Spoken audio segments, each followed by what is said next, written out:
এবার গুমের অভিযোগে সাবেক প্রধানমন্ত্রী শেখ হাসিনা সহ ২৬ জনের বিরুদ্ধে মামলা হয়েছে। উত্তরা পশ্চিম থানায় করা অভিযোগটি মামলা হিসেবে গ্রহণের নির্দেশ দিয়েছেন ঢাকার সিএমএম আদালত।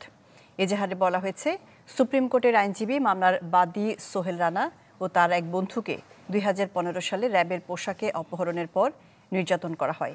৬ মাস পর রাজশাহী থেকে উদ্ধার হন তারা।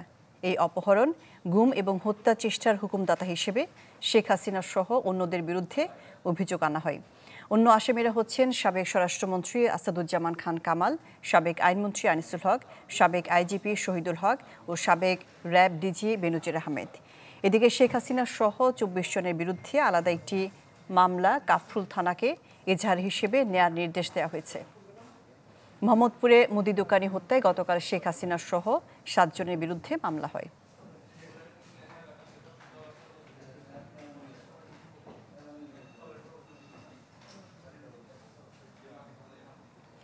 সিএমএম আদালত থেকে আর এসব বিষয়ে আরো জানাতে আমাদের সাথে যোগ দিচ্ছেন আশিকিন প্রিন্স। আশিকিন প্রিন্স, সাবেক প্রধানমন্ত্রী শেখ হাসিনার বিরুদ্ধে যেমনটি জানাচ্ছিলাম যে একের পর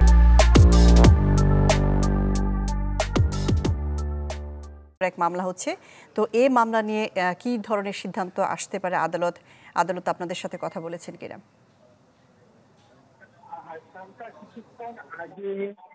আদালত সেখানে বলা হয়েছে যে সাবেক প্রধানমন্ত্রী শেখ হাসিনা সহ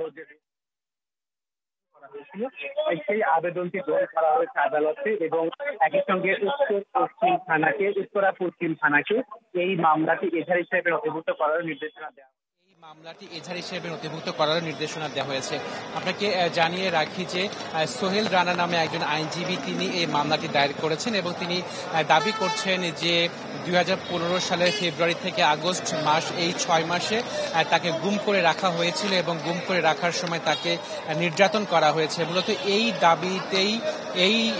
দাবিতে তিনি মামলাটি দায়ের করেছেন এবং এই মামলাটি উত্তরা পশ্চিম থানাকে এজাহার হিসেবে গ্রহণ করার জন্য আদালতের পক্ষ থেকে নির্দেশ দেওয়া হয়েছে।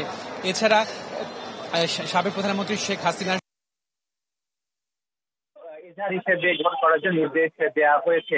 আরেকটি বিষয় যে গতকাল গ্রেফতার করা হয়েছে আনিসুল হক এবং সালমানের রহমানকে, তাদেরকে রাখা হয়েছে ডিবি কার্যালয়ে। তবে কখন তাদেরকে আদালতে আনা হবে সে বিষয় কিন্তু এখনো পর্যন্ত আমাদের কাছে কোনো তথ্য নেই। তবে এরই মধ্যে জানতে পেরেছি যে তাদেরকে হয়তো বা আজকে বিকালের দিকে আনা হবে এবং পুলিশের পক্ষ থেকে রিমান্ড চাওয়া হবে। তো মূলত এই ছিল সর্বশেষ তথ্য আমার কাছে সিএমএম আদালত থেকে।